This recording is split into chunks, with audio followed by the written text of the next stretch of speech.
Nessa aula, nós vamos comentar brevemente sobre as questões emocionais e motivacionais que estão envolvidas do ponto de vista mais psicológico no quadro do TDAH. E aí é importante que a gente tenha em vista que nós não podemos esquecer que o TDAH pode impactar diretamente na autoestima da pessoa que convive com o transtorno. Por que isso acontece? Porque vão surgindo dificuldades e ao longo dessas dificuldades, a nossa tendência é de desenvolver também um autocriticismo que acaba sendo muito tóxico, de certa forma, como eu costumo dizer. No sentido que eu não consigo ir bem na escola, eu atraso as tarefas, eu não consigo aprender determinados conteúdos, isso vai se acumulando, eu chego no final do ano, tenho uma reprovação, não tô conseguindo dar conta dessas atividades, meus pais falam um monte de coisas na minha cabeça que faz com que eu entenda que eles estão decepcionados comigo, que eles estão com raiva de mim, que eles estão frustrados. Isso vai me deixando frustrada também. E aí eu vou tendo uma autoimagem também muito negativa sobre quem eu sou e o sentimento de vergonha acaba se instalando e vai deteriorando as minhas relações, a minha autoconfiança, e daqui a pouco eu tenho instalado ali um outro quadro, uma comorbidade de uma depressão, por exemplo. Então é importante a gente dar uma atenção à vida emocional da pessoa com TDAH também, para além das habilidades técnicas que ela que podem ajudar ela no dia a dia, nós também temos que acolher, entender o que está acontecendo ali e para a pessoa com TDAH também é um movimento de aprender a se autoacolher, a se autoabraçar e desenvolver autocompaixão. Como que o TDAH pode afetar as emoções? Esse é um quadrinho aqui do livro da Alice Gendron, em que ela traz uma série de situações, né? O nível de ansiedade vai se tornando aumentado, um sentimento de rejeição pode estar presente, dificuldades para regular a raiva quando eu tenho esse traço da impulsividade muito presente, sobrecarga sensorial, né? Então, quando eu tô num ambiente com muitos estímulos, a minha atenção fica indo para lá e para cá, isso se torna muito cansativo também e vai alimentar justamente também a ansiedade. Frustração causado por tédio, né? Também, quando a pessoa com TDAH tem que lidar com o próprio tédio e não sabe como lidar com ele, vai se tornando frustrada, né? Vai se tornando irritadiça.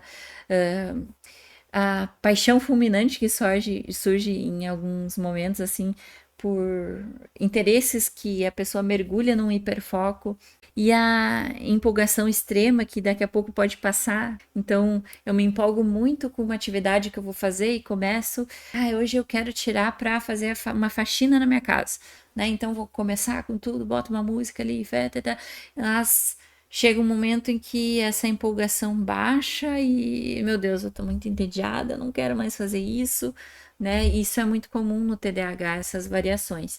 É diferente de transtornos de humor, né? Como o transtorno bipolar e tal, não é tão intenso como nesses transtornos, mas a gente tem essas variações que podem se tornar bem cansativas, e tanto para a pessoa com TDAH quanto para quem está convivendo ali.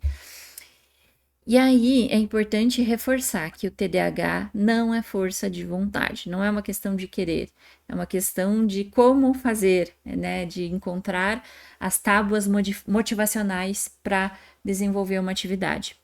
Não é uma questão de preguiça, não é uma questão de fazer as coisas de determinado jeito para irritar o outro, não é sobre isso. Minimizar o quadro não colabora. Pelo contrário, apenas gera problemas de autoestima e de confiança. E aí a gente entra num ciclo sem fim de frustração, de autocriticismo, né? De não vou mais nem tentar porque não vai dar certo. É importante encontrar uma forma de promover a motivação de maneira compassiva. O que eu quero dizer com essa compassividade, essa compaixão? Que eu consiga desenvolver enquanto família, profissional de apoio ou né, como uma pessoa com TDAH, formas de motivar que não passem por uma situação de violência, de punitivismo, e sim que eu entenda que existem formas de se trabalhar diferente para que essa motivação seja alimentada. A motivação funciona de forma muito específica no TDAH e a gente tem que ter essa clareza, como nós vimos na questão da neurociência. Explorar formas diversas para motivar uma pessoa com TDAH de maneira compassiva desde cedo é uma chave central para famílias, educadores e profissionais de saúde atenderem com eficiência, com empatia e com muita paciência. Indivíduos com TDAH não alcançam níveis energéticos para executar funções sem uma motivação moderada ou alta, devido à estrutura cerebral prejudicada, disfunção e ao desequilíbrio dos neurotransmissores, principalmente da dopamina. O mais importante, visto que esses mecanismos não podem ser voluntariamente ligados, é que não estamos lidando com uma questão de força de vontade. E aqui vem um trecho desse livro que eu acho sensacional. A ideia de que indivíduos com TDAH devam apenas se esforçar mais pode ser comparada à situação de se pedir que alguém com baixa acuidade visual que se esforce mais para enxergar melhor, né?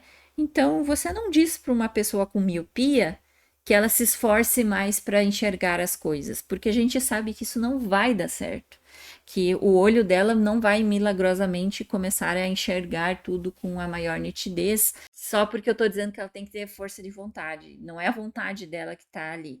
Eu, como sou super míope, eu tenho isso bem na prática, né?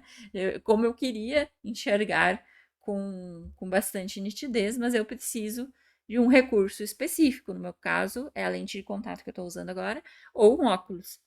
No caso do TDAH, eu preciso de adaptações para que eu faça as minhas atividades com maior equilíbrio, com maior habilidade, com maior eficiência. Não adianta eu ficar martelando é força de vontade, porque não vai dar certo.